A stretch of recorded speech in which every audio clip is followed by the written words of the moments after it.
ज्ञानतिमिरन्धस्य ज्ञानञ्जनशलाकया चक्षुरुन्मीलितं येन तस्मै श्रीगुरवे नमः.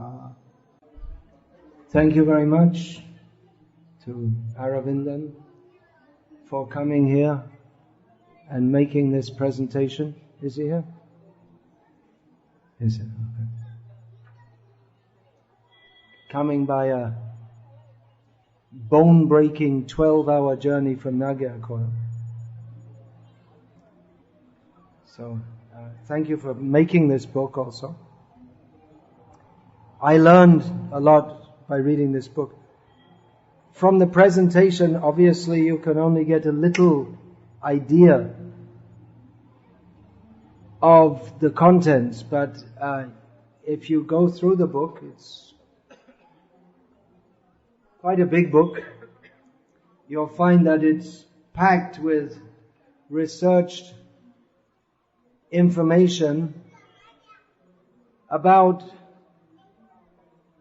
many topics that those of us who are active in preaching Krishna consciousness in India are aware of. I found in reading the book that topics that I was somewhat aware of, or you might say at least subliminally aware of,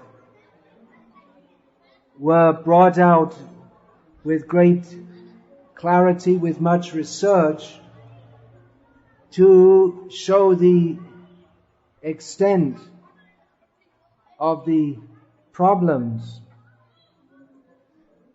that are faced by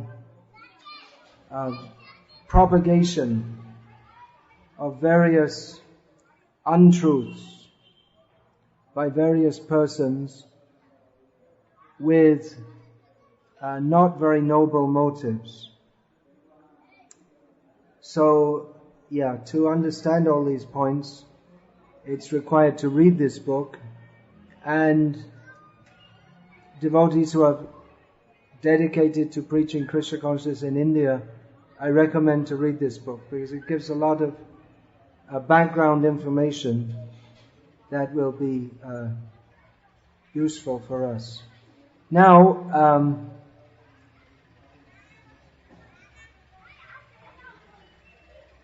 we're supposed to have someone on the... Oh, it's the garbage removal service. Actually, they'll all be from the specific jati, right? They have their job to do. Hare Krishna.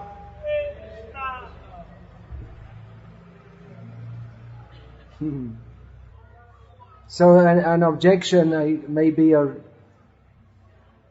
arising in the minds of some of the devotees present that, well, we came here to Guruvayur, this place, to hear about Krishna. We want to hear about the Naam, Roop, Gun and Leela of Krishna. And why are you bringing all these social and political matters? Well, in response to that, we can bring the point that Krishna himself addresses social issues in Bhagavad Gita, such as, for instance, Chatur Varnyam Maya Srishtam Guna Karma Vibhagashaha. Krishna states that the 4 varnas in human society are created by me, and as Srila Prabhupada would always point out, these are according to guna and karma. And although traditionally in Vedic society, janma has always been a major determinant of one's varna, but the most important, we learn from Bhagavad Gita, which is the most important, the definitive shastra, is guna and karma. So that's a social issue. And Krishna himself, what else does he say in Bhagavad Gita? Yada yada hi dharmasya glane bhavati bharata abhyutanam adharmasya tadatmanam srijamyaham. So what is that dharma that when it is in decline, Krishna comes to revive? Of course, dharma, this term covers many facets of human society and human endeavor, but specifically dharma is inextricably linked in the traditional sense. Dharma is inextricably linked with varnashram dharma. Swadharma means according to varnashram. So Krishna comes when varnashram is in decline, then Krishna comes to revive that. And as far as political activity, well, we know that Krishna is often accused of that, of his political involvement. So we don't accuse Krishna, but we may note that Krishna himself was very much involved in political activity to reinstate Yudhishthira Maharaj on the throne. Srila Prabhupada also, as I discussed yesterday in some detail, he addressed many relevant, topical, social and intellectual issues. Srila Prabhupada was very traditional in many ways, in as much as he presented the Siddhanta of Krishna consciousness. He presented a very traditional lifestyle, Shastra-based. But on the other hand, Srila Prabhupada was very much cognizant of and interactive with the modern world also, in as much as he didn't present Krishna consciousness as simply something that is relevant to the past, but it's relevant because it is the ultimate truth. It is relevant to all times, places and circumstances. And therefore Srila Prabhupada took issue with various major topical, social, political and intellectual issues. Srila Prabhupada, he presented the teachings of Krishna consciousness as or in both opposition and apposition, I don't know how you can translate that, to modern science. In other words, how modern scientific theory is presenting so many wrong ideas to try to establish, as Krishna mentions in Bhagavad Gita, asatyam apratishtam te jagadahuranishwaram aparaspara sambhutam kimanyat kama haitukam. This is, Krishna speaks of the demoniac people. They say there is no ultimate basis to anything, there's no God in control. The world is simply come into being by chance. Sounds like modern science, doesn't it? The existence is simply on the basis of desire. So Srila Prabhupada took up all these issues and he established the Bhaktivedanta Institute, which was specifically at the intellectual level to combat atheism in the form of philosophy and science. So it's definitely within the mandate of Srila Prabhupada's followers to examine various issues in the world and see how they impact Krishna consciousness, how they're related to Krishna consciousness. So this book, Breaking India, it raises many important points which are directly relevant to the preaching of Krishna consciousness in India and particularly in Tamil Nadu, because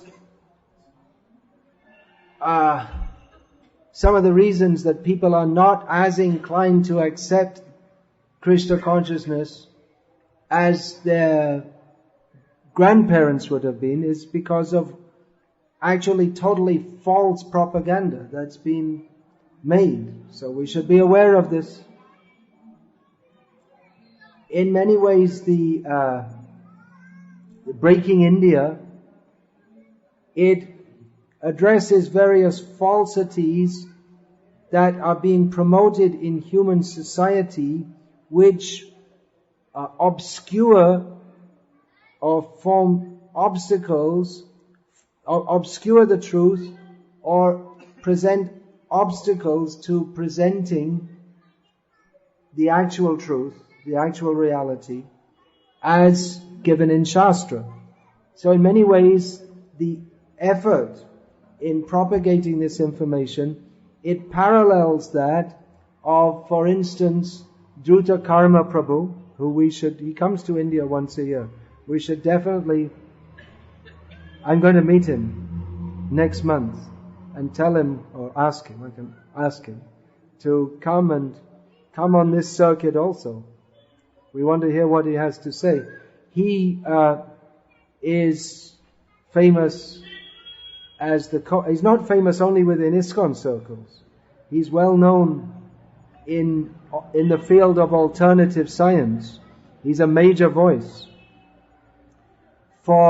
as the co-author of Forbidden Archaeology, which the title is based on the book which came out in the 1970s, I believe, Forbidden Science, which Forbidden Archaeology gives massive research to show how valid archaeological findings which go against the orthodox dogma of the so-called science of archaeology, but it's dogma actually, has been deliberately covered up. Because archaeology, they want to support Darwinian theory, whereas there are dozens and dozens of archaeological findings which show that humankind has existed on this planet for literally millions of years, which goes against modern archaeology. But you know what? It perfectly tallies with the Vedic version, which speaks of cyclical time. That modern science promotes that man evolved, it's always going back a few years. When I was a kid, man came into being I think it was only about 100,000 years ago, but in the last 40 years or so, his origins have gone back quite a bit more. But actually, this, as Drutakama and Sadaputa pointed out, this so-called scientific theory is actually borrowed from Christian or Abrahamic ignorance, that there was a creation of the world, and then it goes on for some time, and then there's a judgment day and it's all over. By the way, judgment day is May the 21st. It's on the internet. We have it's only 5 days, so you better repent, sinners. In 5 days' time, it's Judgment Day. So it's actually a very primitive idea, whereas the Vedic understanding is that there are cycles of time which go on interminably over millions of years. Lord Ram was here some millions of years ago.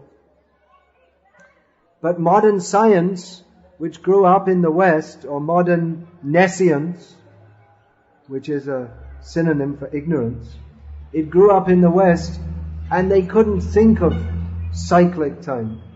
They could only think of linear time. But anyway, Forbidden Archaeology, it shows how science itself, if it was to be presented actually in a neutral manner, then it shows that civilized man, has existed on this planet for millions of years. So I may wonder, well, what are devotees doing that for? Because the theory, Darwin's theory, that man just came into being a short time ago, and then he evolved, and eventually the Churamani, or the highest level of civilization, modern British and American society. It's highly advanced society. We have mechanized slaughterhouses and computerized missiles where you can blast all those pagans in Iraq and Afghanistan to pieces just by pressing a button. So highly civilized society has just come into being after a short time, but the actual fact is different. So just as forbidden archaeology addresses massive lies that are propagated as truth, which act as obstacles to the truth, which need to be exploded if the actual fact is to be established. So in the same way, Breaking India points out various untruths which are being promoted as truth, and the end result, or it's actually a direct attack on Vedic Dharma, and the ultimate result is that it's very inauspicious for all of human society, and it makes our job of presenting Krishna consciousness all the more difficult.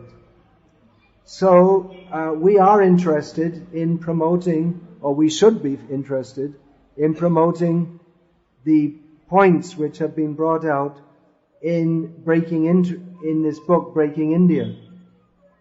Our interest in India is not exactly the same as those of the authors, who are patriotic. Our interest, or at least our focus, is somewhat different.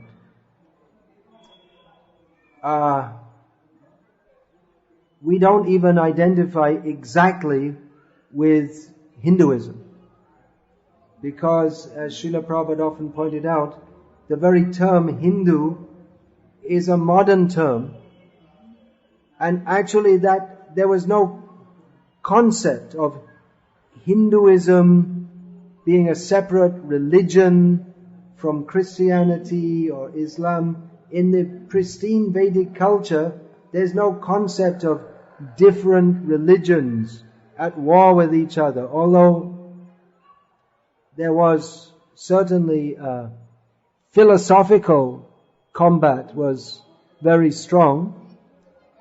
But traditionally in India there hasn't been religious rivalry by killing each other, although it did come for a short time in Tamil Nadu, among Hindus, I mean to say, that at the time of Ramanujacharya.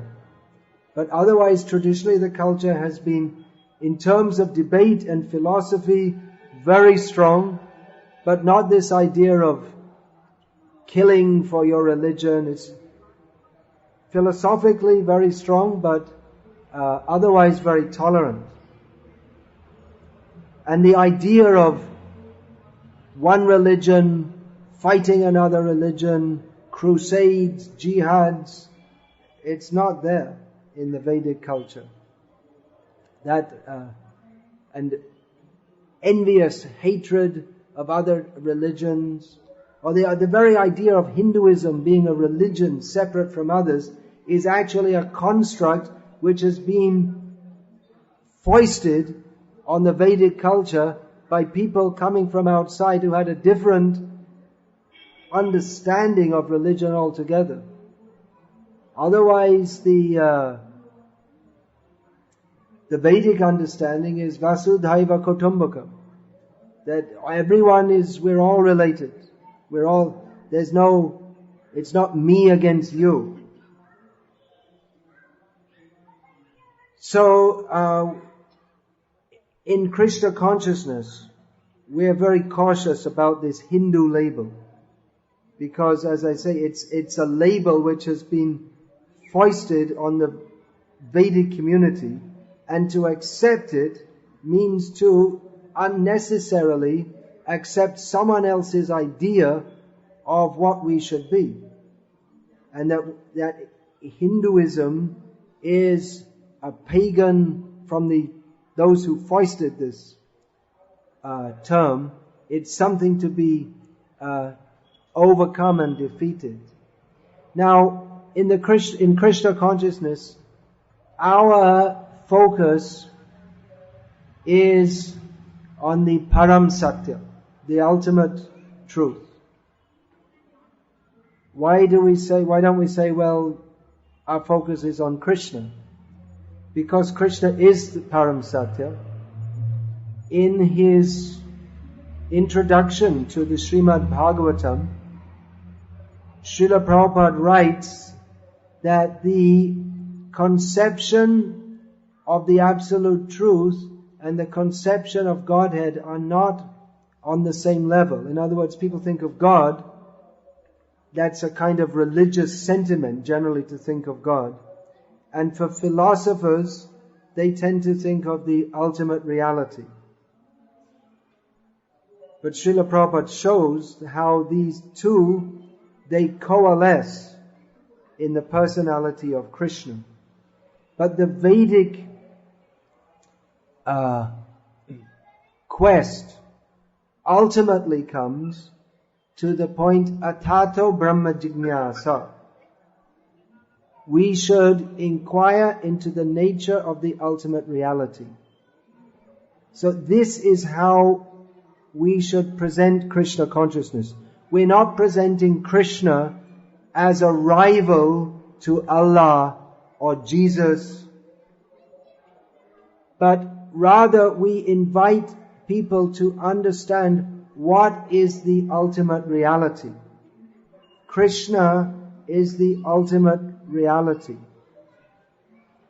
That Yadadvaitam Brahmopanishadi Tadapyasya Tanubha Ya Atma Antaryami Purusha Itisyo Sangsha Vibhavaha Shadaishvarya Purno Yahiha Bhagavan Saswayamayam Na Chaitanya Krishna Jagati Param Tattvam Paramiha. That which is conceived of by the philosophers, the followers of the Upanishads, as the Advaita, the impersonal ultimate. That who is conceived of by the yogis as the Paramatma, the super soul in the heart, is the possessor of 6 opulences in full, the Supreme Personality of Godhead, Krishna, who is further understood as Chaitanya Mahaprabhu. So our focus is on understanding the ultimate purpose of life. Propagation of sectarian religion is actually it's largely an extension of the animalistic propensity of fighting without any particular cause. Ahara nidra bhaya maitunam cha samanya metat pashubhya naranam dharmo hitesham adhiko vishesham dharmena hina pashubhya naranam. Eating, sleeping, mating and defending, these are animalistic propensities. Without dharma, if a human simply eats, sleeps, mates and defends, then he's no better than an animal. So-called religion, which is interested in fighting, my religion is better than yours, we have to convert you or kill you. This is actually an extension of the animalistic propensity. So establishment of dharma is not this preaching of Krishna consciousness. It's for establishment of dharma and satya. It's not exactly that we're trying to go around and grab people and stick some tilak on their head so that someone doesn't pour some water and baptize them. We're not really in competition. Our aim is different. We want people to understand what is the actual purpose of life. What is the actual reality? We're not in competition to increase our numbers by any false means. So this Krishna consciousness, it is a propagation of the Param Satya beyond any caste or creed or material condition or beyond any country. The Krishna Bhakti, it's not Indian per se, because every living being is part and parcel of Krishna. Mamaivangsho jiva loke jiva bhuta sanatanaha. Everyone is part and parcel of Krishna. So Krishna Bhakti is not for Indians or Hindus, but for everyone. So then why are we concerned about India? What's our interest in India? Our interest in India is that this particular land is most suitable for Krishna Bhakti. Here are Ganga, Yamuna, Kaveri, Narmada, so many great holy rivers, all the great avatars, Rama and Krishna appeared here, so many great sadhus have appeared here, so many great devotees. The whole atmosphere is most suitable for Krishna consciousness. So we want to preserve that. Why should that be spoiled by people propagating untruths? I mean, even materially this land is very good. Why did the British, the Portuguese, the Dutch, the French, they came with such trouble to come to this country, and they fought each other to come to this country, because this land was materially very opulent. I mean, it's very suitable for self-realization, especially here in South India. You don't have to do any hard work. The land is so fertile, you can live very simply. You hardly even need any clothes. You don't have to work hard. Food will grow very easily. So, this facility is there so that people, they don't have to work hard, but they can dedicate their life for understanding the really important things of life, which is how to get free from birth and death. Who am I? Who is God? What is our relationship with Him? So this land, Krishna has come here. Why does Krishna come here? Why does Rama come here? Because Krishna has made in the universe this place as the most important for God realization. People who have much punya karma, they go to Swarga Loka. People who have much pap karma, they go the other way.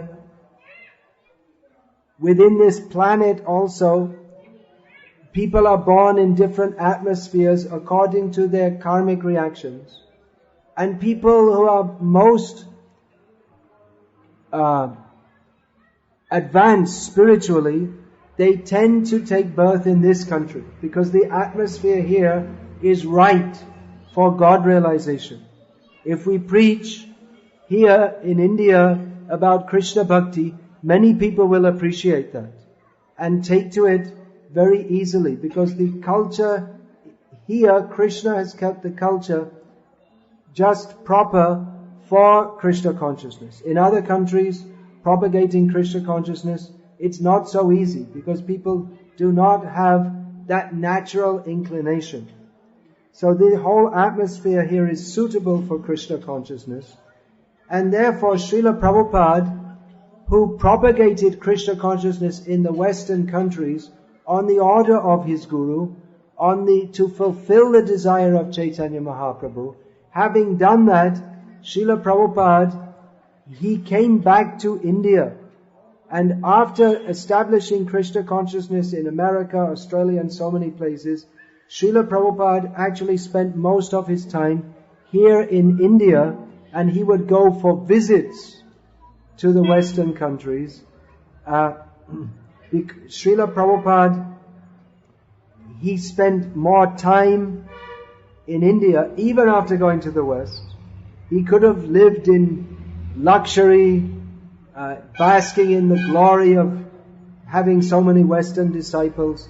But he came back to India to establish the temples in Bombay, Vrindavan and Mayapur, because he knew that Indian people, unless there's some temple established, they won't take it seriously.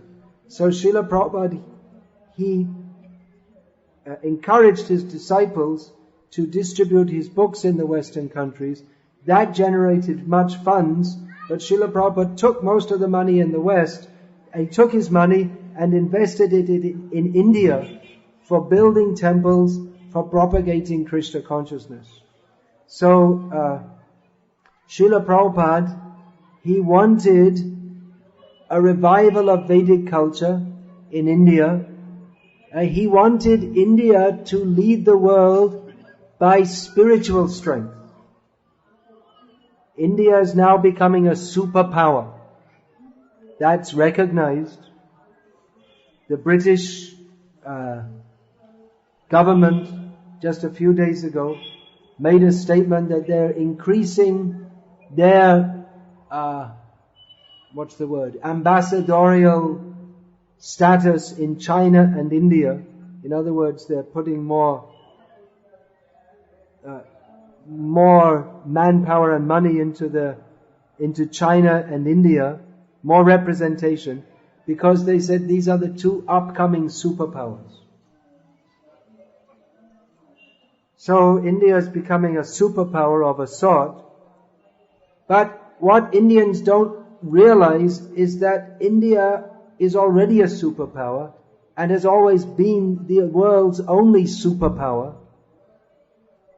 India has always been and always will be the spiritual capital of the world, because it is India that has this culture which is unparalleled. And throughout the centuries, people have been looking to India for spiritual leadership. And even in the West, they trace their civilization to the Greeks. But whatever the Greeks had, we can understand, and this also ought to be brought out by research. They took it from India. Everyone's heard of Pythagoras' theorem, and it's said that the Greeks were the first mathematicians and geometricians, but all these things, they're all there long before in India. Even to do a yajna, to make the yajna kund, one had to have advanced knowledge of geometry. So everything is there. Pi, sines, cosines, geometry, astronomy. By Vedic astronomy, one can predict the time of the rising of the sun in any place in the world. How is that? Because they had advanced knowledge. So India had tremendous advanced material knowledge, scientific knowledge, and most importantly, spiritual knowledge. So this knowledge, this spiritual knowledge, that is required in the world. What's the use of making India another machine superpower? Already America's the superpower of the world with machines, but the people are miserable. In India, people don't believe this. In India, they actually think that the West is very civilized, because that's the propaganda that is put out, that the West is very civilized, and India, any other country, Africa, India, they're all very backward. A few days ago in Udupi, we had a revelation where myself, Gokul Chandra Prabhu, Divya Prabandha, we were speaking among ourselves about some of the details of the degradation of Western society. And Keshavananda Prabhu and Vidvan Gauranga Prabhu, who are very learned devotees from India, they were shocked to hear us talk about these things. Because even though they're very learned, they were under the impression that the West is very civilized. And even many Indians who go to the West, because the roads are clean and the Indians just keep to themselves, they don't know how degraded it is. That in most cities in the West, you can't go out on Saturday night. It's dangerous. Or any night. for that matter, because there are gangs of violent, drunken people wandering around, for instance. So India already is the spiritual capital of the world and always will be, because it is the land of Dharma. But because it is the land of Dharma, then the enemies of Dharma will always attack it. Kamsa, he was an enemy of Dharma. He was attacking Dharma. It's nothing new. He was an Indian. So within India there are Indians who are attacking Dharma. It's nothing new. There are Dharma Drohis from outside and from inside.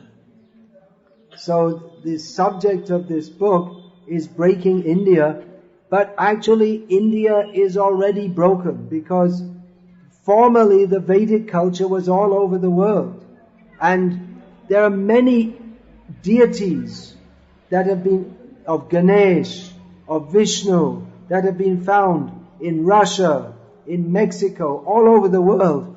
But this is typical of the kind of information which it's discovered and then undiscovered. It's just covered up. In the 1970s, I was told that a huge deity of Mahavishnu was found in Mexico. Ancient deity. Covered up.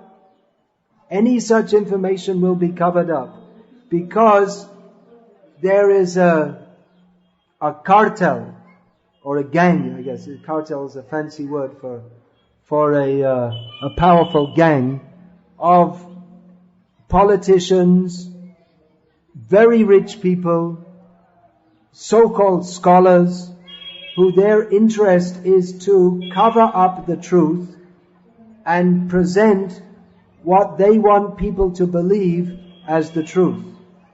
So this, what's stated in Breaking India, is only one small facet of that. It's going on all over the world, in all spheres of knowledge.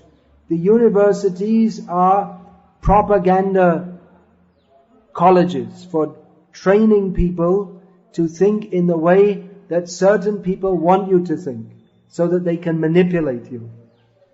That's why they're called slaughterhouses. They're intellectual slaughterhouses. They teach you all kinds of lies, and that's called knowledge or education. So actually the Vedic culture was all over the world. And even at the time of Mahabharata, the local, what was locally known as India, stretched, as we heard this morning, at least up to Afghanistan. This Kandahar city is much in the news these days. But that is the place of Gandhari. Kandahar, Gandhari. So you'll find Afghanistan. Tatarstan is way up in Russia. Kazakhstan. All these stans in central... Stan is an absolutely Vedic term. And then we find in the Mahabharata the king of Kampuchea. That whole area was called Indochina. And the Thai language, the Khmer language, they're absolutely based on Sanskrit. Indonesia, that was all Hindu culture until recently. That became converted to Islam. And still the culture of Indonesia is based on Ramayana, Mahabharata. The airline of Indonesia is called Garuda Airways. The Bahasa Indonesia, as you can guess, the language of Indonesia is called Bahasa Indonesia. And of Malaysia, Bahasa,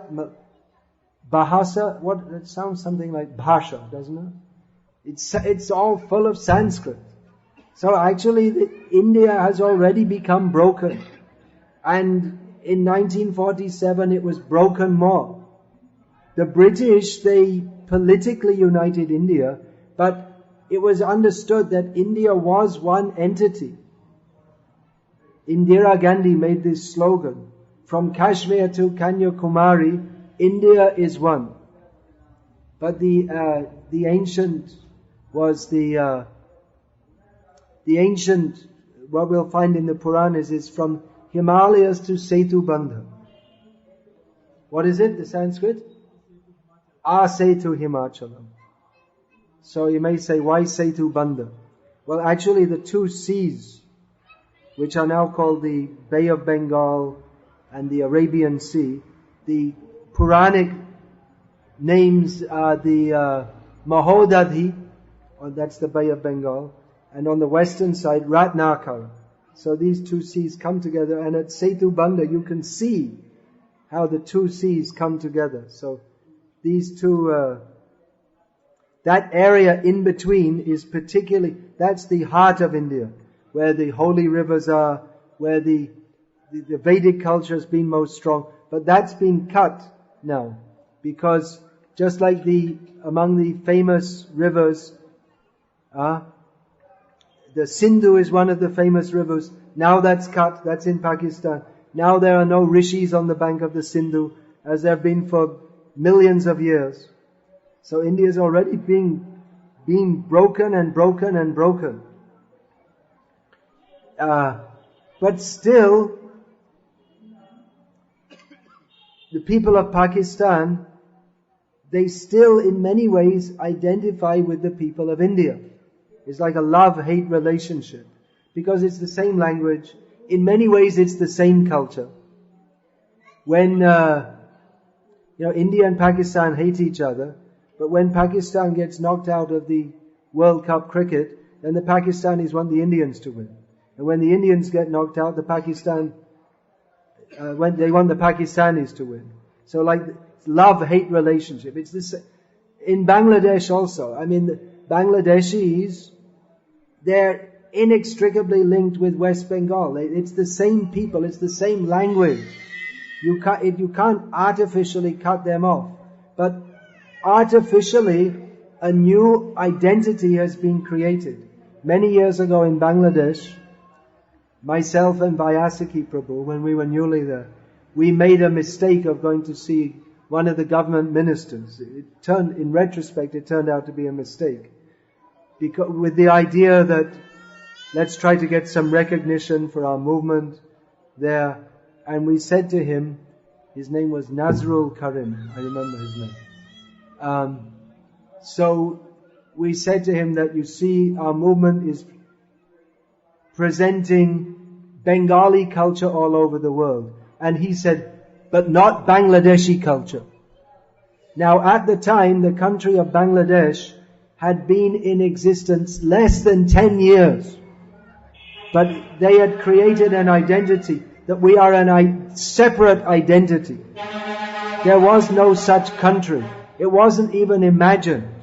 I mean, traditionally there was East Bengal and West Bengal. There are different names. Banga was was East Bengal, and Gaura was West Bengal. But it was it wasn't a political difference. There was because of East Bengal was difficult of access and the pronunciation was somewhat different.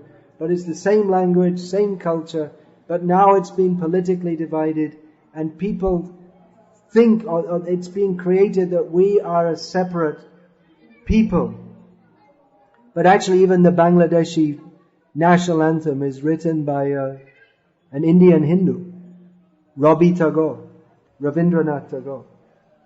Amar Shonar Bangla, Ami Tomai Bhalobashi.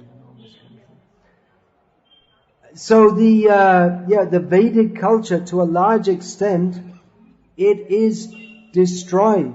In Afghanistan, in Pakistan, in Bangladesh, there are still many Hindus, and actually the Bangladeshi Muslims, even if they know they're not supposed to like it, they love kirtan. They can't help but be attracted to it. And even though they're not supposed to, I've heard so many times this Islamic kirtan, so they're naturally attracted to that. But that creating a separate identities, that actually we have no identity with this Vedic culture which their fathers, forefathers, going back generations and generations, they're only practicing this Vedic culture. But they've created a new, in the minds of people, falsely, they've created different cultures. And now Afghanistan is completely lost to Vedic culture. Pakistan is more or less completely lost. There are a few Hindus there. About, 3 lakh Hindus. And this book, Breaking India, warns of that. That by creating in people's minds a different identity, that people will conceive of themselves as being completely separate from the Vedic culture. And just as it's very difficult to propagate Krishna consciousness in Afghanistan or Pakistan, because people think of themselves as being something different, and actually they think of the Vedic culture as being an enemy of themselves. I don't know about now, but when I went to Pakistan in Karachi, I saw the English newspaper that's called the Dawn newspaper, and when they refer to India, they don't say India, they say the enemy. So they've created this feeling that India and Vedic culture, that is our enemy. So naturally it's going to be very difficult to propagate Vedic culture among people who think that we are their enemies. So this is going on within India, that it becomes very difficult to propagate Krishna consciousness among people who are trained by propagating falsities. They are trained to think that this Vedic culture is our enemy. Now, how did that, all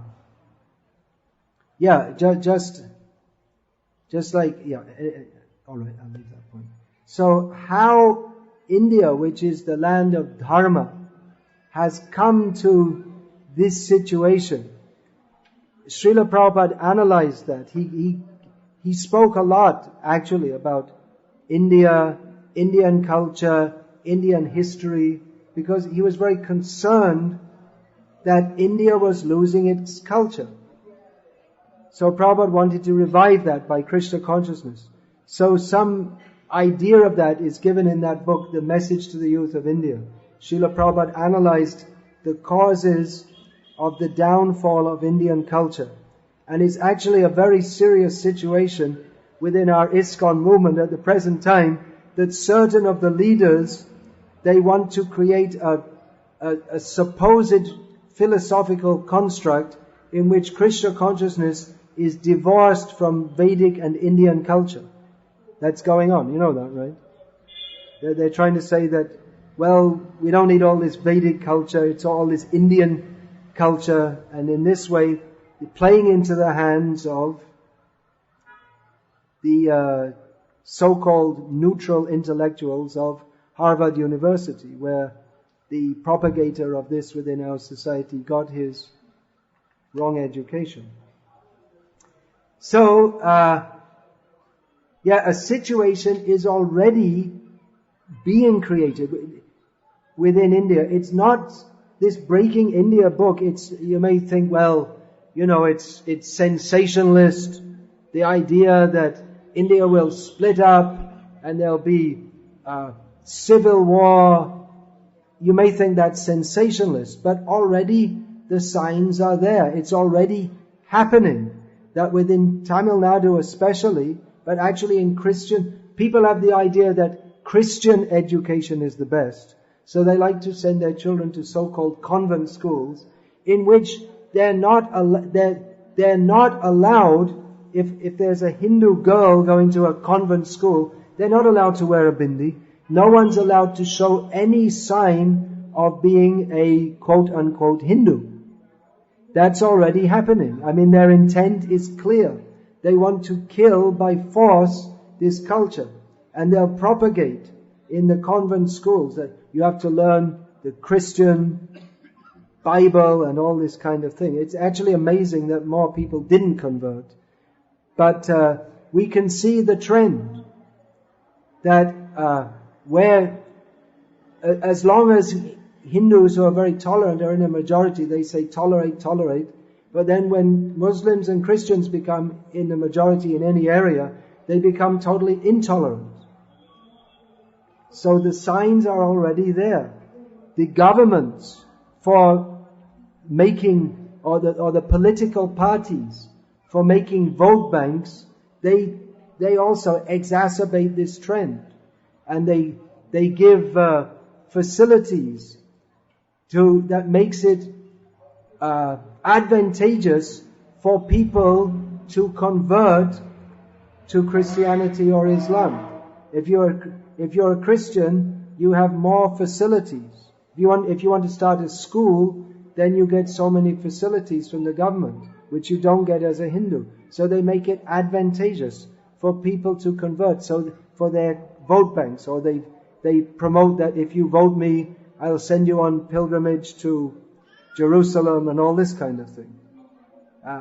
And the governments, they take money which the pious Hindus donate in the temples, and they use that to build masjids and churches and send people on Hajj to promote religious systems which, if we are to be quite frank, in many cases, it's not that every Muslim or every Christian is a fanatic, but in many cases they have an agenda against the Vedic culture. And the politicians, for their own interest, because their interest in being voted is not to do good to the people, is to amass some more thousands of crores in their pockets. The politicians are complete traitors, and they use the system to promote their own interests, and even against the interest, completely against the interest of the country. They formulate policies which have no good for the country whatsoever, but just they're interested in their own short-term benefit. So, they take the money which should be used, as Prabhupada, when he went to Tirupati, actually in Hyderabad, he met the endowments minister for Andhra Pradesh, and he said, this money is being given to Balaji, this should be used to promote Krishna consciousness, to promote the Vedic culture. But now they take the money and they use it for, so much goes in their own pockets, so much is used for making fish farms, which no one in Andhra Pradesh had ever heard of, but that was introduced by two rascals ago, two chief ministers ago, promoted this very widely. So we find in all East Godavari, West Godavari, all this area, where people traditionally have been pious rice farmers, now they're all fish farmers, because they get more money. They get, the fish farms are set up with money from Balaji. So they're promoting adharma.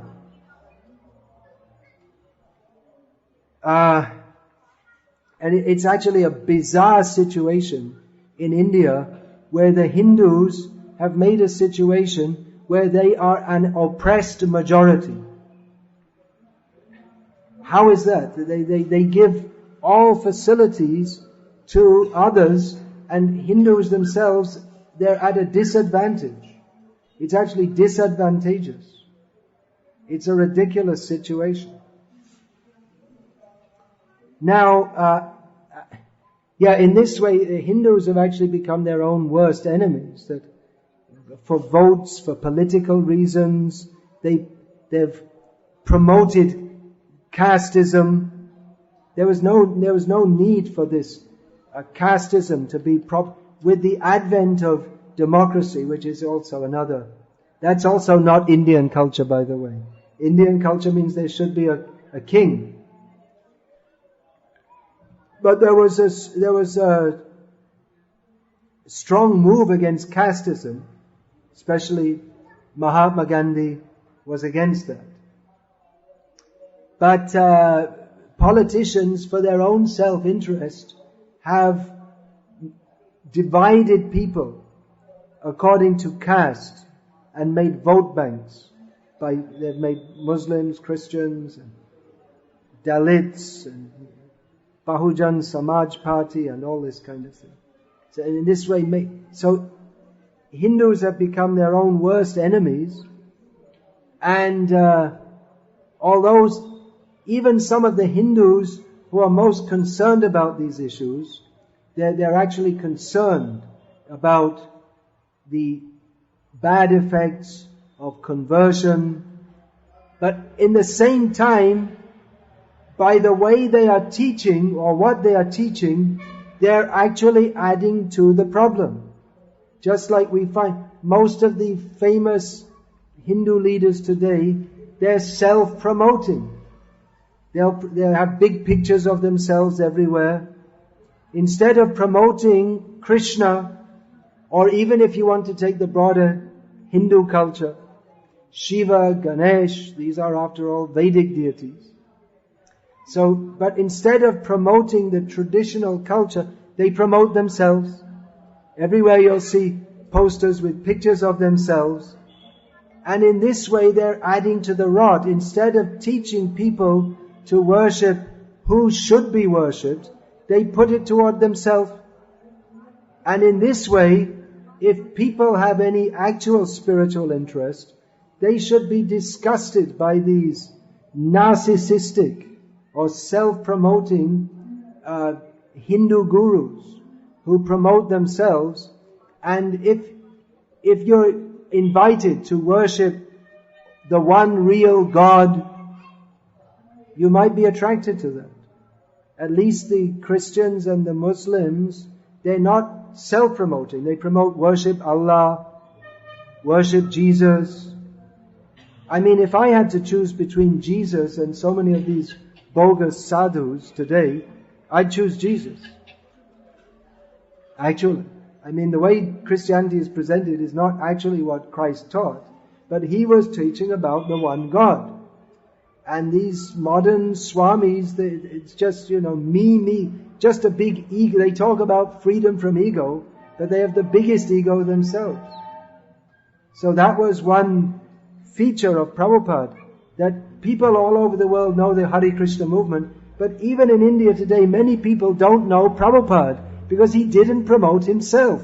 He promoted Krishna. So in many ways, Hindus are their own worst enemies. And they promote these cults, these worshipping some individual guru, which has actually very little touch with the actual Vedic culture. They take just like some Baba just passed away, and they used he was in a wheelchair and they call him an avatar. It's an insult. It's actually an insult to Rama and Krishna to have some Baba whose hair falls out and he's in a wheelchair and they call him Bhagavan.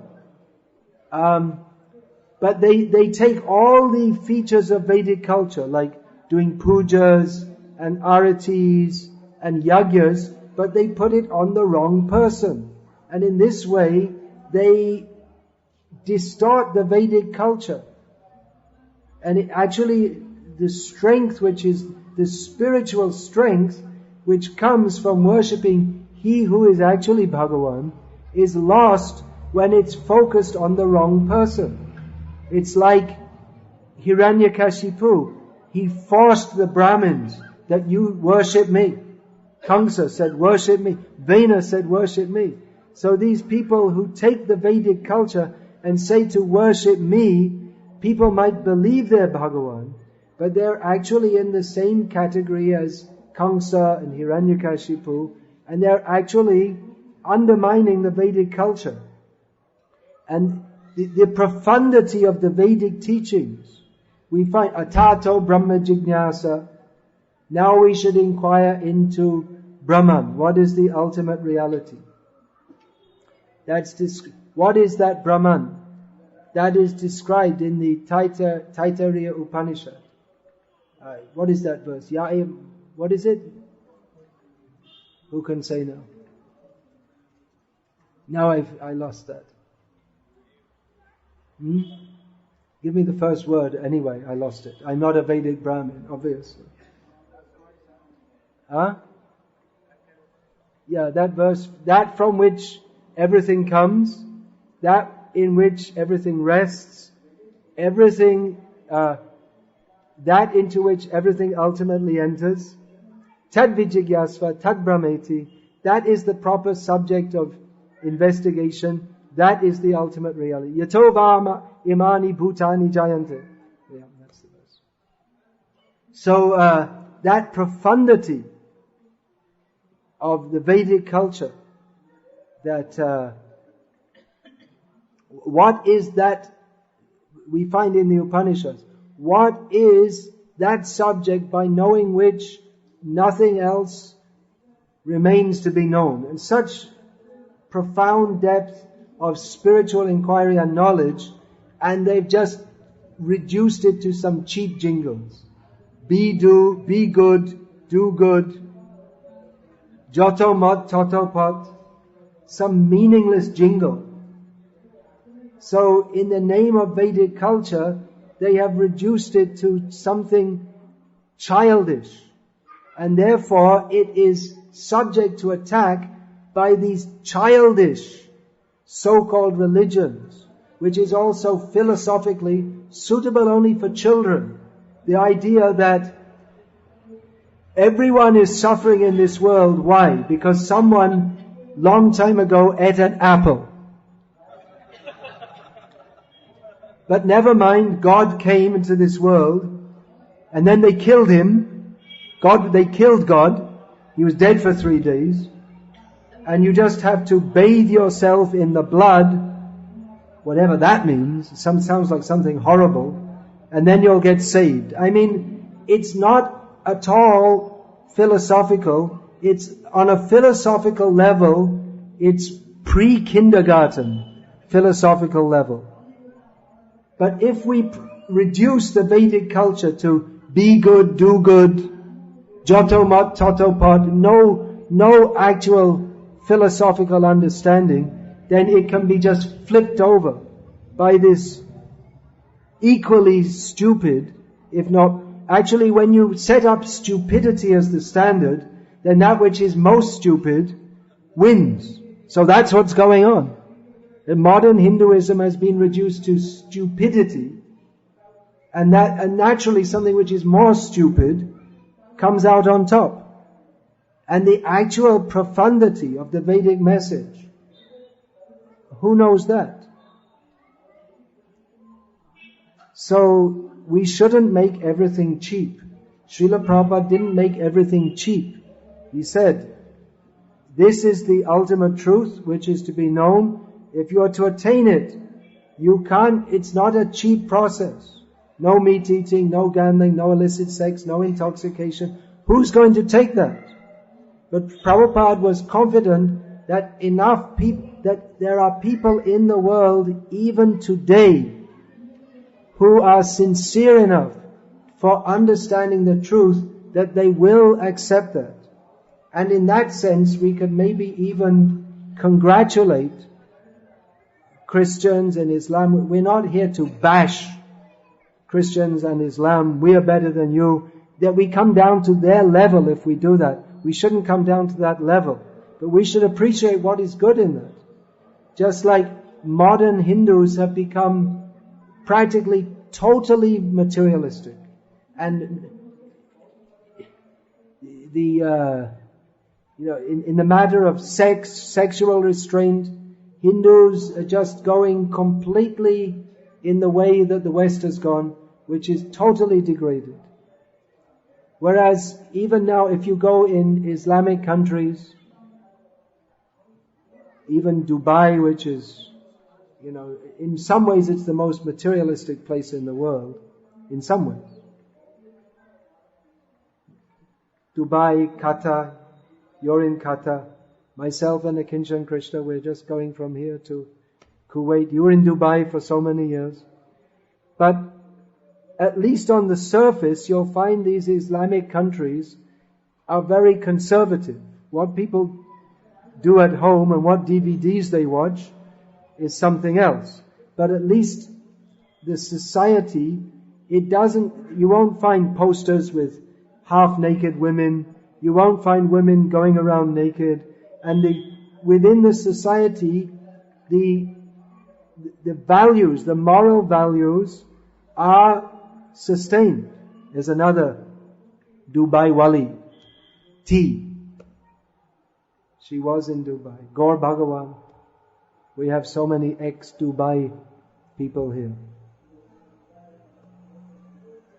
That's our philosophy also. Chaitanya Mahaprabhu's. Prema Bonna Uchalilo. Shabare Dubai. The flood of love of God came and drowned everyone. Dubai. What's the next line? Stri Bridha Balok Juba. What's that? I can't remember. Anyway, again, I'm not a Vedic Brahmana. We need to train up Vedic Brahmanas. So the Chaitanya Mahaprabhu brought the flood of love of God and it inundated everyone. Stri, Vridha, Yuvak, Balak, everyone. So, in the strength, some strength of Christianity and Islam is that they give people actually a way of a fixed form of religion. You go to church once a week. Hindus, you go to the temple or not go to the temple, doesn't matter. There's so many Hindu homes you can go. When I first came to India, about 36 years ago. Was it 30? 35 years ago. Every Hindu home would have pictures of Krishna, Shiva, Ganesh, like this. And Mahatma Gandhi was there also. Pretty much every home in those days. Nowadays, many Hindu homes you won't find any there's no sign of anything religious at all. But in Christian homes, definitely you'll find, at least in India. In the West also, Christian. Is Britain a Christian country? I was raised in Britain, but religion for us, it just wasn't an issue. Church, for sentimental reasons, you get married in a church. When someone dies, maybe they take them to church. Last hope. Funeral. They didn't do anything religious in their whole life, so at least bring their dead body there. But religion, it just wasn't an issue. And for many modern Hindus, it's like that also. There's nothing religious. Whereas in Christianity, they say, you have to go to church at least once a week. In Islam, namaz 5 times a day. And then fasting during Ramadan. So it gives them some structure and something clear that they can understand, even if it doesn't make any sense. That you have to believe in Jesus, then you'll be saved. Even if philosophically it doesn't make any sense. But it's something that in people's undeveloped intelligence, they can fit it in there. So, actually that's one thing I appreciate about the Breaking India book, that while presenting the problems, it's not like an anti-Christian or anti-Islamic stance. That's a mistake. That's the mistake of the Hindutvavadis, that they present themselves as enemies. But actually we should see that everyone is part and parcel of Krishna, and everyone should come to Krishna. Even if certain the manifestations of Christianity and Islam, which are very active in the world today, are perhaps the worst manifestations of it, because they have this idea of practically militant conversion. But that doesn't mean that we should become anti-Islamic. That's also a political ploy, because as Machiavelli, is that the right pronunciation? Machiavelli? Yeah. As he pointed out, you know all about these things, right? You're studying political science? Political science. So you know all these things very well. So, every state needs an enemy. In material life, everyone needs an enemy. And states need enemies. So previously, in the West, the communists were the enemy. Now, in the West, they've made Islam the enemy. There was no need to cast Islam as the enemy, but everyone needs it psychologically and politically. It's advantageous to have an enemy. And it's for various reasons. It's everyone needs an enemy. So in the Western world, it's presented that Islam, it's all very violent and corrupt and backward and all this kind of thing. And what happens is that those elements of Islam that are like that, they get promotion by this stereotype that's promoted, and people who like that kind of thing, they become attracted to that. So by promoting Islam as being an enemy and very dangerous, they actually they promote to the transformation of it being an enemy of the Western world. And even though traditionally most Muslims have lived their lives throughout the centuries in a socially among humans in a more or less peaceful manner, and in fact Islam spread very quickly all over North Africa just at the beginning of Islam, if we see the history, because the people of North Africa, they were fed up of being Christians. They didn't like being Christian. They preferred to accept Islam because they thought the Muslims were much better people than the Christians. So, but even people who are normally peaceful,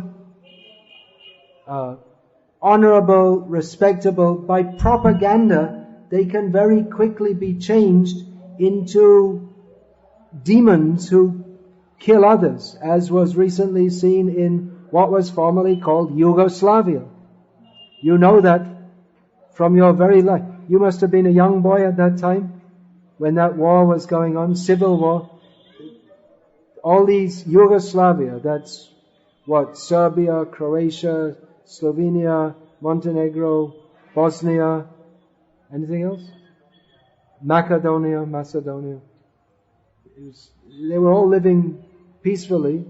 But all of a sudden, they said, well, in 300 years ago, this and this happened. And then they all started fighting. All by propaganda. It was all by propaganda. And they turned, in Germany, normal, nice, respectable people, they started killing Jews and everyone else. There's a story in this, there's an anecdote related from Lahore, I believe, at the time of the so-called Indian independence, that there was a Muslim chaiwala. He had a tea stall, for those of you who don't know. Chaiwala, tea stall owner. He was a Muslim, and every day for the last 30 years, a Hindu had come past his tea stall, taken tea and gone on to work. Every day for 30 years. Maybe not on Sunday. That was the holiday. So every day for 30 years he'd come. As soon as the chaiwala saw him coming, he'd pour out the tea, he'd take the tea and give the, whatever it was, not even 1 anna in those days. 16 annas make 1 rupee. And 1 cup of chai wouldn't be less than 1 anna. Now it's 7 rupees, something like that. So this was going on for all his life he was coming.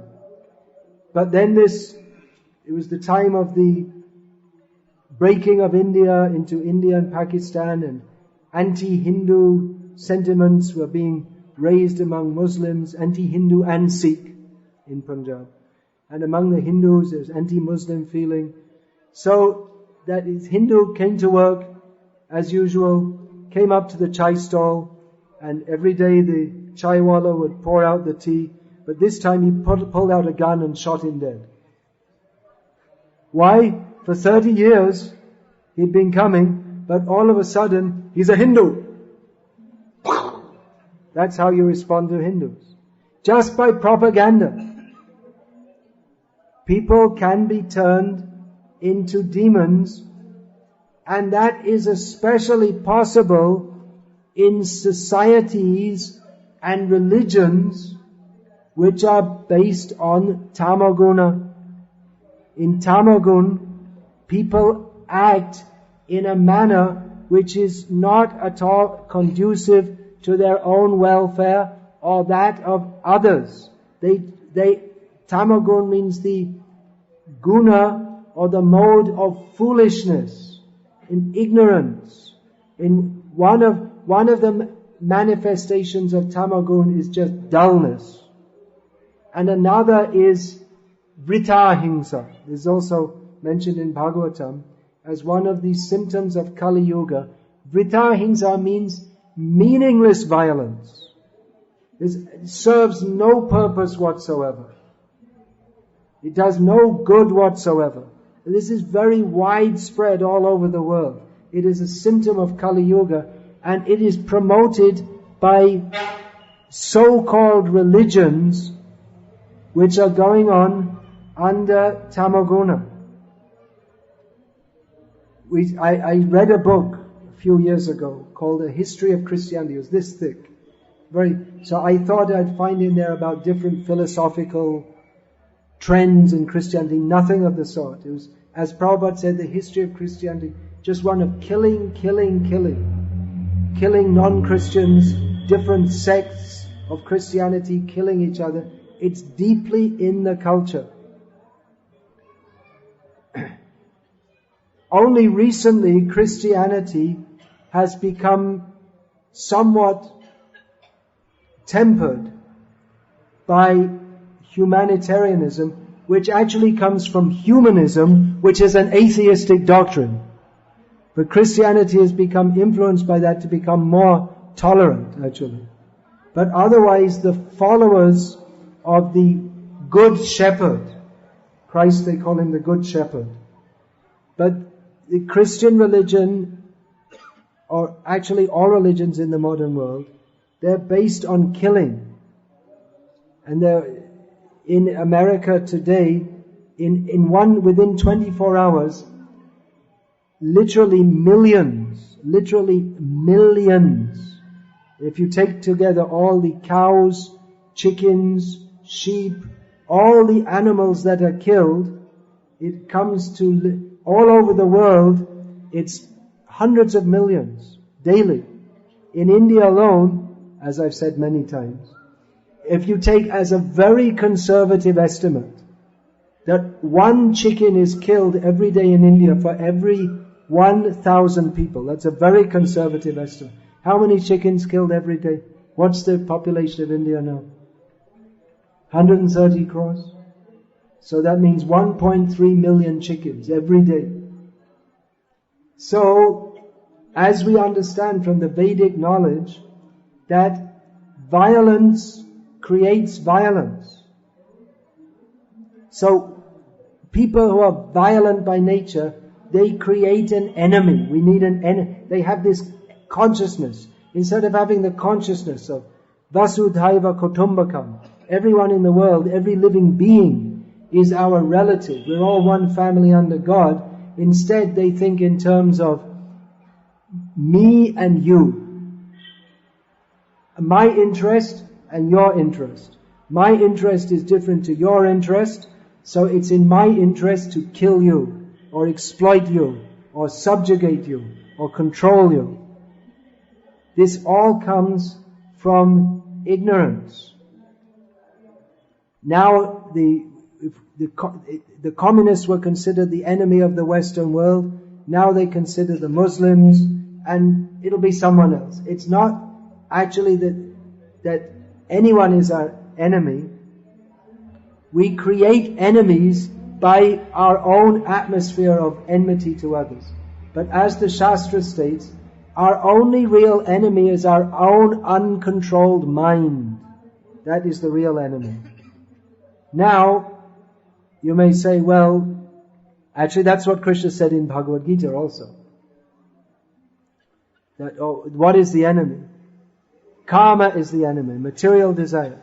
Jahi Shatru Mahabaho Kama Rupa Durasadam. Destroy this enemy. But at the same time, he did not let Arjuna off. He did not allow Arjuna to run away from the battle. Still he had to kill Duryodhana. So although philosophically we understand that everyone is our friend, it's realpolitik or just realism that if someone physically attacks you or acts in a way that is most detrimental to your interests, you have to respond in like.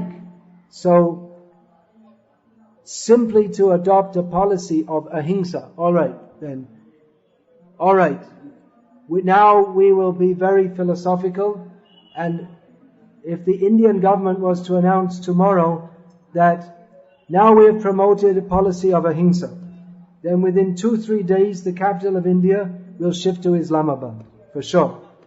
Because they'll just come and say, okay, thank you very much, and we're taking over this country and you don't resist. Because you believe in ahimsa. It doesn't actually work. Like Pandit Nehru, he was promoting this non-aligned policy and we don't want to fight with anyone. But as a realistic measure, he sent the Indian army into Goa and kicked out the Portuguese. China attacked, what are you going to do? Oh, thank you very much. No, you have to respond. So, when people are attacking you, it is foolishness just to, actually Christ said to turn the other cheek. That's a famous teaching of Christ. Christianity would be wonderful if Christians followed what Christ said. And actual Christianity, if people are real Christians, they would come to Krishna consciousness. When Prabhupada was told, Christ is coming again, Prabhupada said, very good, we'll offer our respect to him. If Christ was here today, I don't know if he would go to the church. I think he'd come here.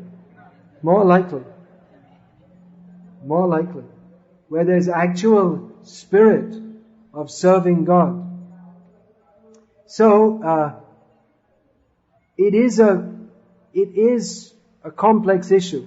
On the one hand, we don't want to fall into the trap of becoming the enemy or treating others as enemies. On the other hand, we cannot simply turn a blind eye to malefic, aggressive activities against the Vedic culture. It would be nice to think that all religions are good. But it's a fact that certain manifestations of religion, they're actually a long way from the spirit of Jesus, of Krishna. They're promoted by people of very low consciousness who believe they are right. Oh, that was my question, being raised as a Catholic. How can I know this is right? You tell me to believe, but someone else will tell me to believe something else. So, if I'm a Catholic, then the Protestants tell me I'm going to hell.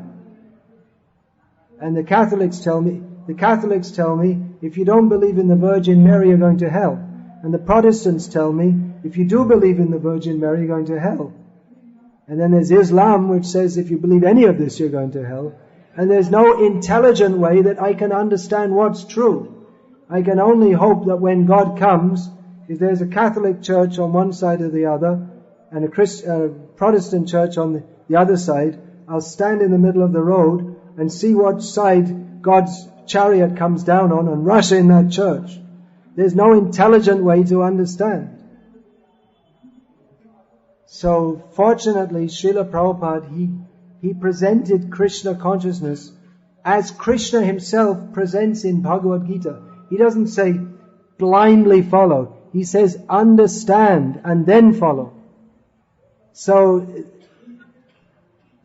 our aim in this Krishna consciousness movement is to bring people to a higher understanding. We want that there should be a Vedic revival, but it's not going to come about by these cheap, self-promoting swamis. We have to present the real thing. It's no use presenting a tinsel version or a watered down version of a watered down version is not the real thing. We have to present the actual reality and awake people to the actual meaning of human life. That we're not meant for being some member of a sectarian religion. But as Srila Prabhupada said, it is not enough to say that we believe in God, but you should know who is God.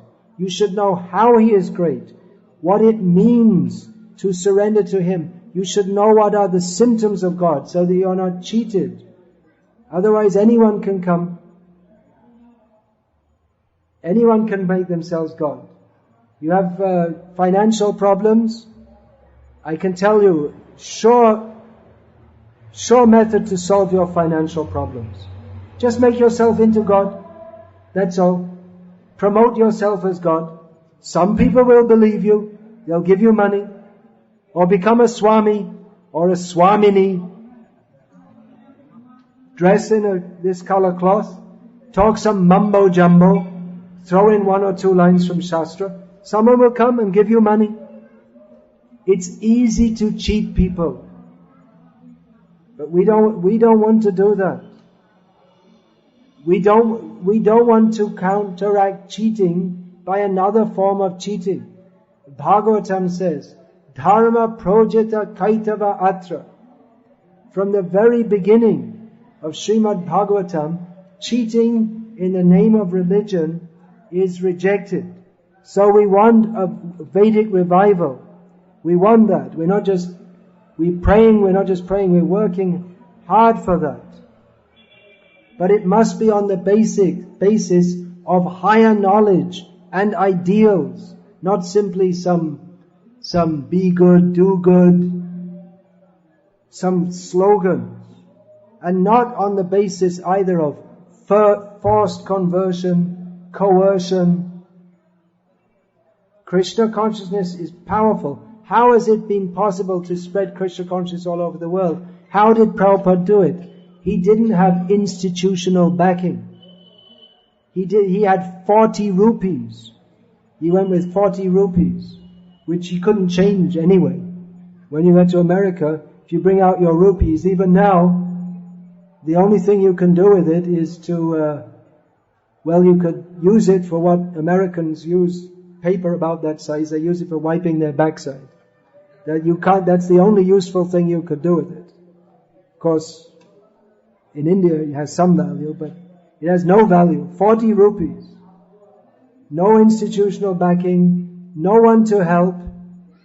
But Prabhupada was able to spread Krishna consciousness. No meat eating, no gambling, no illicit sex, no intoxication. How was he able to do that? Prabhupada was able to do that because he had a great power behind him.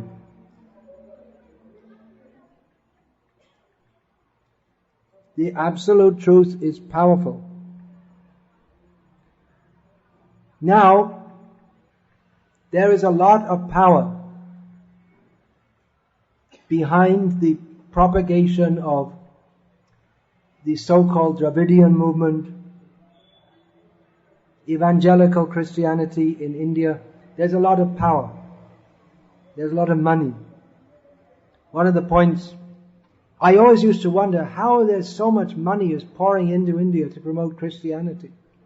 And it's documented in Breaking India that in the West, they promote India as being a completely backward country, and they raise money for helping the poor, and that in the name of these societies that raise the money, they use that to promote evangelical Christianity by cheating people, actually.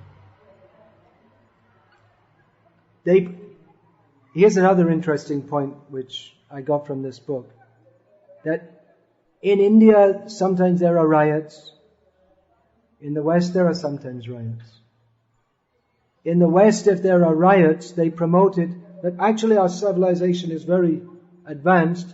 If there are riots in the West, it's, what's the word?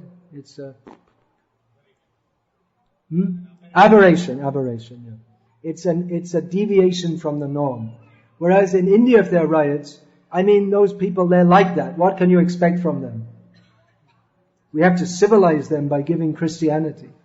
But actually the history of Christianity is full of violence because it's based on animal slaughter.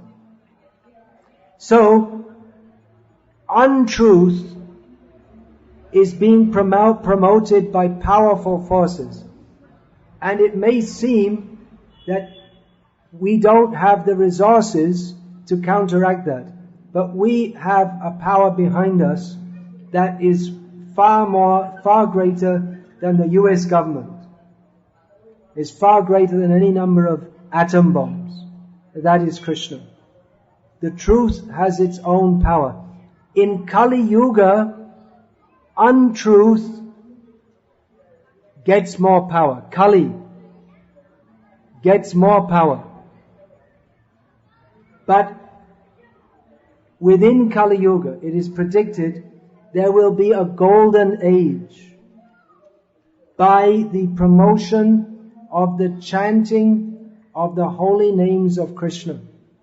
So this process of spreading Krishna consciousness, the actual truth, we're not saying it's the actual truth dogmatically, but we want to present on the basis of Shastra that people can understand, give people the intelligence by which they can understand. As I've many times said, in the first verse of Srimad Bhagavatam, there is more theological knowledge than all the so-called religions of the world put together. What's that verse? Where are our Gurukul boys? They all learn that. Anyone? Any of them here? Okay, come, chant. Sigram. Vanga, Sigram. That's all my Tamil for today.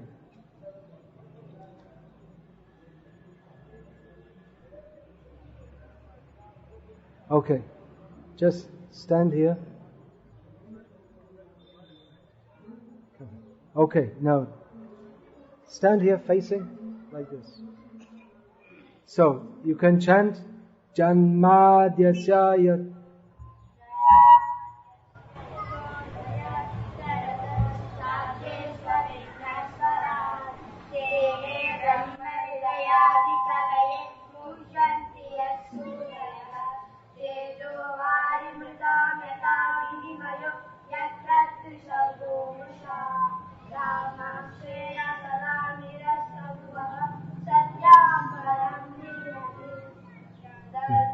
Okay, go.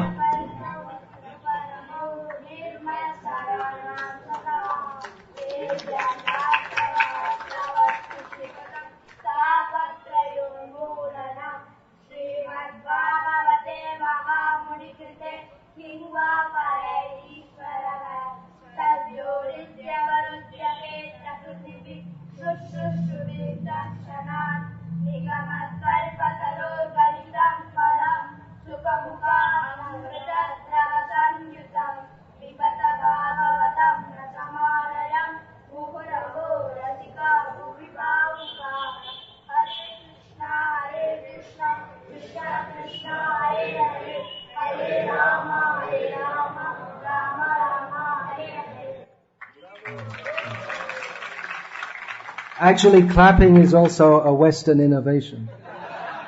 Sadhu, sadhu. That's the Vedic way of saying. There's so many items of Vedic culture we have to revive. Gurukul is required.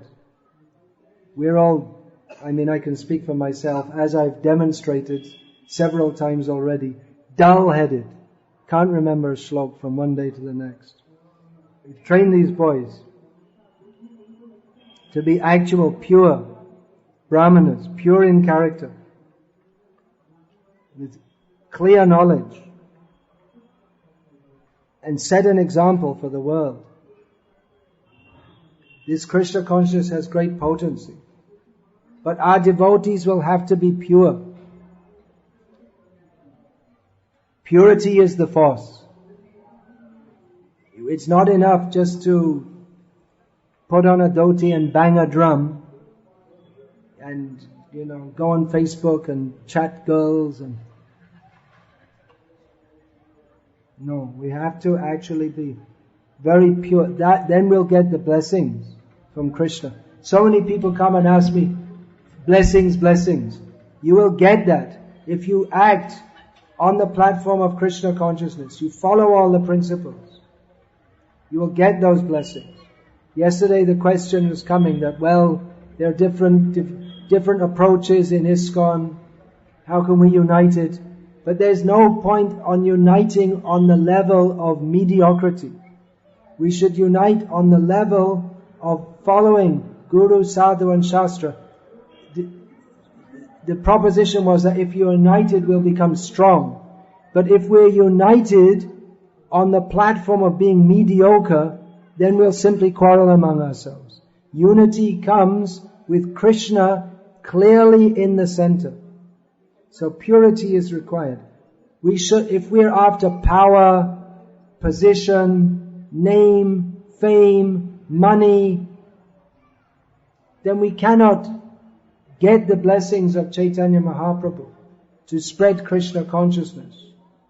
If we, just like Marx called religion the opiate of the people, religion has traditionally been used to exploit people. So if by Krishna consciousness we want to, so-called Krishna consciousness, we want to exploit others and just set ourselves up as a big neta, like the political netas, that will not get the blessings of Chaitanya Mahaprabhu. This movement can spread very widely among all classes of people if the members of this movement are actually sincere to serve Krishna. Not that we just build a temple and we become like the king of the castle. Now I'm the king. This is my castle. These are my subjects. This is my area. Do what I say or you'll go to hell. You'll burn in hell forever. So, in Krishna consciousness, we have to take up Srila Prabhupada's spirit of wanting to actually benefit others. We have to understand what Krishna consciousness is. It's not easy to teach, as our Gurukul teachers are beginning to discover. Well, they did a good job. But to guide people throughout life to do the right thing, it's not easy, because we find that even if people take to Krishna consciousness, many times they want to pull away or make a compromise. And if you say, what's wrong if we do this, and we can still chant Hare Krishna.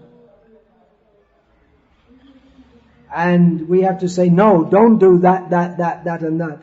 Only do this. If you want to be Krishna conscious, you have to do this. You can't be a first-class materialist and be a devotee of Krishna. That doesn't mean you become completely divorced from the world, but our focus has to be clearly on Krishna.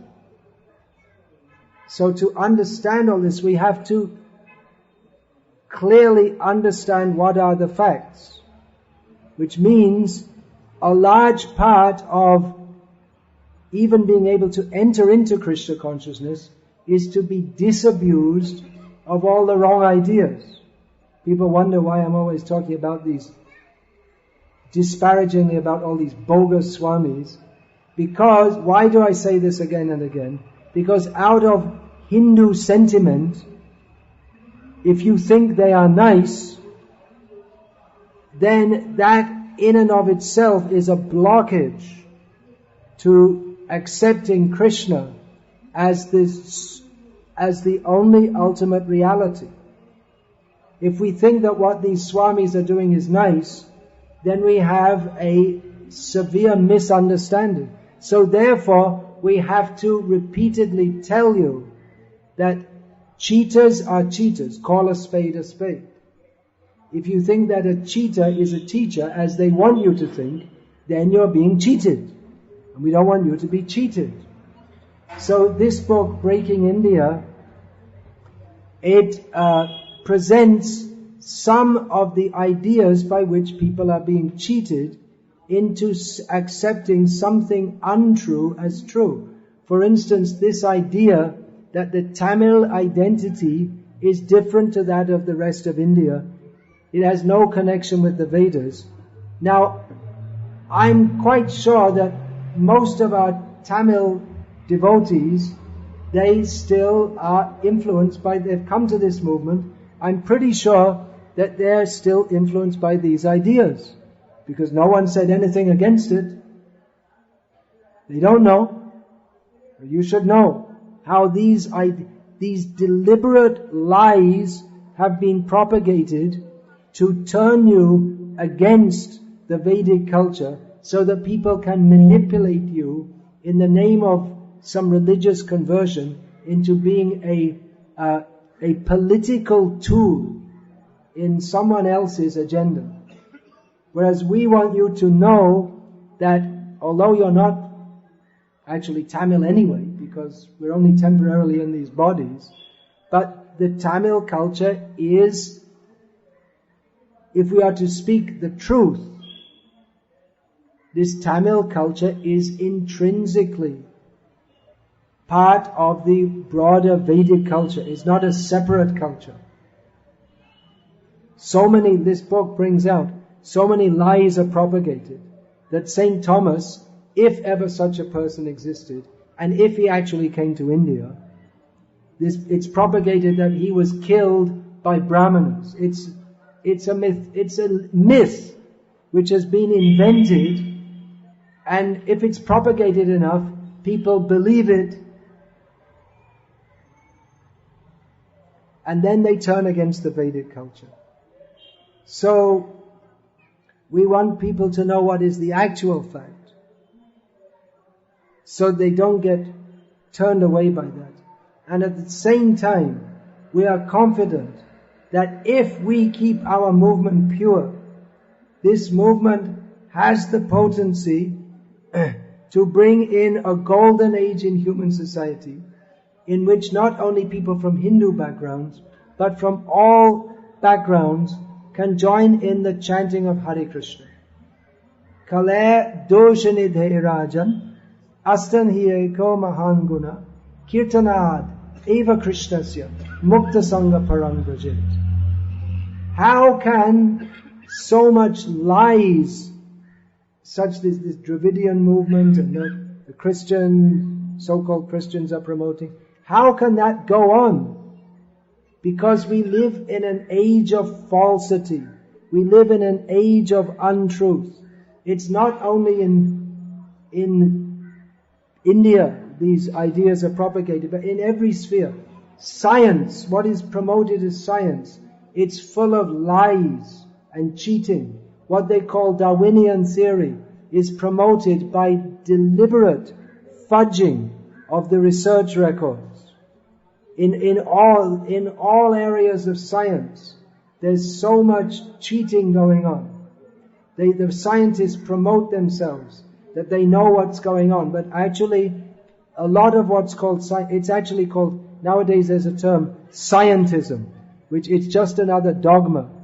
There's so much propaganda, women's liberation, that women should come out and work in the factories and come to your full potential. This is all again promoted by certain people who want women to come, and they get cheap labor. But women's full potential is realized by their having children. That's the natural potential of women. And looking after them, they have the most important service to do in human society by giving birth to children, which only they can do. Men can never become equal to women in that sense. Well, maybe they can put some hormones in the men and do something. But they don't have the apparatus. So that most important function of women, nowadays they promote, having children, staying at home, that's stupid. You should go to work and earn money, and then you can go out and drink and have boyfriends. And in this way, for the benefit of a few people, they are contaminating the whole human society. But people think, yes, we're being benefited by women's liberation. Why? They promote the sacred role of women to nurture children as being backward and ignorant and stupid. So in this way, people are so much manipulated by this wrong education system. So by making counter-propaganda, we have to counter that, but we have to promote the chanting of the holy names. Simply by counter-propaganda, it won't work, because people actually, in the age of Kali, people actually like falsity. They prefer falsity to truth. And the whole advertising industry works on that. The advertising industry could not work if people did not like to be cheated and lied to. If you simply, just like for instance, if they promoted Coca-Cola, it's a drink with no food value, not particularly good taste, it's actually bad for health, and it costs this much money. If you just put the facts, no one would ever buy it. But they promote it by hype, by false propaganda, and people buy it, because they like to be cheated. So, in Krishna consciousness, we have to promote the real thing, the actual fact, but not simply by cheating propaganda. That, our guru is better than your guru, or, our temple is better than your temple. It's childish mentality. But by promoting the actual truth of Srimad Bhagavata, this movement has potency. Kali Kali Nama Rupe Krishna Avatar Nam Hoite Hoi Sarva Jagate Nishta. The whole universe, what to speak of India, the whole universe can be delivered by the chanting of Hare Krishna. So, we welcome this book, Breaking India, and devotees, especially those preaching in Tamil Nadu. Actually, there's another whole area to this book, talking about the Dalit, how they're being manipulated also. So this book should, those who are preaching in Tamil Nadu should know about these issues, study this book. And it should also provide an inspiration for us, because our movement, as I was also saying yesterday, our movement in India, we've made these nice temples, and we live very comfortably in our nice temples, and all nice rich people come, and they give money, and we're all very comfortable, and we're very nice, and meantime we neglect most of the population. We should be preaching to the Christians, the Muslims, the Dalits, everyone. Why only the rich people in the cities? We should go everywhere. In Gujarat, some endeavor is there. In the villages, right? We're going in the so-called tribal areas, and some beginning is there also. But we shouldn't just lock ourselves up comfortably, but go everywhere. Go among the Christians and Muslims also. Find the ways and means to bring them in also. In Gujarat also, in one village, one Muslim is promoting our Bhagavad Darshan. And he got so many Muslims to subscribe to our Bhagavad Darshan. And they're appreciating the contents. Because Bhagavad Darshan in Gujarat, it preaches this Santa evasya chindanti manovya sangam uktibihi. The principle that sadhu should speak by cutting the misconception. So Muslims are appreciating also. Speaking the truth as it is. So we should go among all classes. People will appreciate. If they're actually sincere to understand reality, then they will appreciate. It doesn't matter what background they come from. So, this book, we should understand the principles in it. Obviously, we're not going to shift the whole function, the whole purpose of our movement. As I was saying yesterday, we sympathize with vegetarian issues, environmentalist issues, cow protection issues, but our holistic approach is to promote Krishna consciousness, by which everything, all the other issues are dealt with. Without bringing people to the higher consciousness of understanding our position as the servant of Krishna, then in this age of quarrel, hypocrisy, untruth. There's another good statement from the Bhagavatam. Dharsyatvam satyamevahi. In Kali Yuga, arrogance or assertion will be accepted as truth. In other words, if you just promote something enough, people will believe it. You just go on promoting it. Tamils aren't Indians. Tamils aren't Indians. You say it enough, people will believe it. Even though it's obviously untrue. So, but we have to change the whole way of thinking. The whole way of thinking is polluted. So people will kill animals. Even what to speak, it's not cow killing in Kerala. I saw him told so many Hindus are also eating beef. And once you start eating meat, fish, eggs, most of the Hindus nowadays, then they'll come to beef.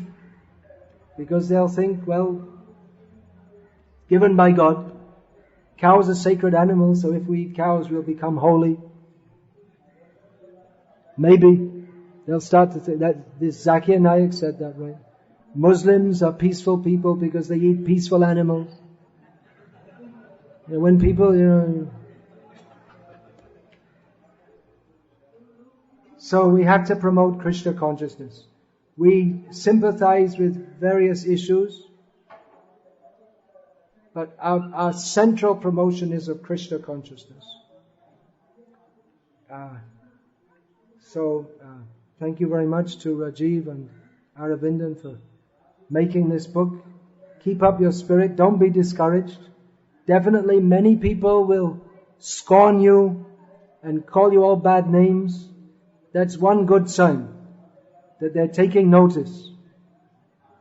When people start to get upset, if you're promoting something which is true and people get upset, you know you're on the right track. So don't get upset. And we also in the Krishna consciousness movement, we should be very careful not to dilute our message just to become popular with the public.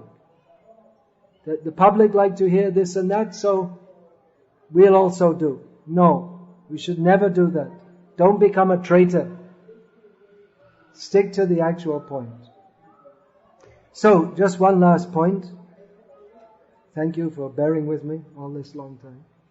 That while the attack on Hinduism, for want of a better term, is going full swing in India, in another way, Hinduism is spreading all over the world. Recently, some article came out in America that actually most people in America are Hindus. Even the Christians. Because a traditional Christian value is that Christianity is the only way.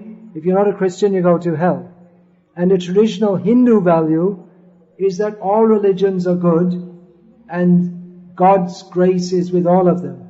And this article pointed out that most Christians in America today, they believe that all religions are good and God's grace is with all of them. So they've all become Hindus. This hardcore fundamentalistic Christianity, most Christians in the West don't even like that. But it's because they're fanatical, they're very active. Apart from that, in the West, there's so many yoga groups, there's so much Ayurveda, what else? So many things. Vegetarianism, which is not a Christian value, and there's increased belief in and acceptance of reincarnation. So Hinduism is spreading also. But the real Vedic value or the real Vedic culture is given by this Krishna consciousness movement. All these yoga groups where, fight flab with yoga. It means you eat too much and so you become a yogi. It's not the real thing. So we should promote the real thing. Yes, we should promote it. There's another idea. Hindus don't preach. We used to hear that in the 19th century. Madhvacharya, he preached. Ramanujacharya preached. Shankaracharya preached. Chaitanya Mahaprabhu preached. We should proselytize. We should very strongly preach. I mean, they're promoting Coca-Cola like anything. Krishna consciousness is a lot better than Coca-Cola in all respects. So there's so much propaganda to be materialistic. We should promote very strong. We should work hard. Every devotee should work hard to promote Krishna consciousness. Generally when we have these meetings, we get so many questions like, how can I improve my japa? And how can I become... Always a question about how I can increase my own Krishna consciousness, which is good in one sense. But really we should come, alright, do your Krishna consciousness, have faith, Krishna is looking after you. Try to do something to help others. And definitely Krishna will look after you. Do what you can. Take these books, door to door. Go in the Harinam Sankirtan party. Don't be lazy. Prabhupada worked so hard to spread Krishna consciousness. If we're going to be followers of Prabhupada, we should work hard for Krishna. Just like Arjuna, he wanted to be lazy. He wanted to become a lazy philosopher.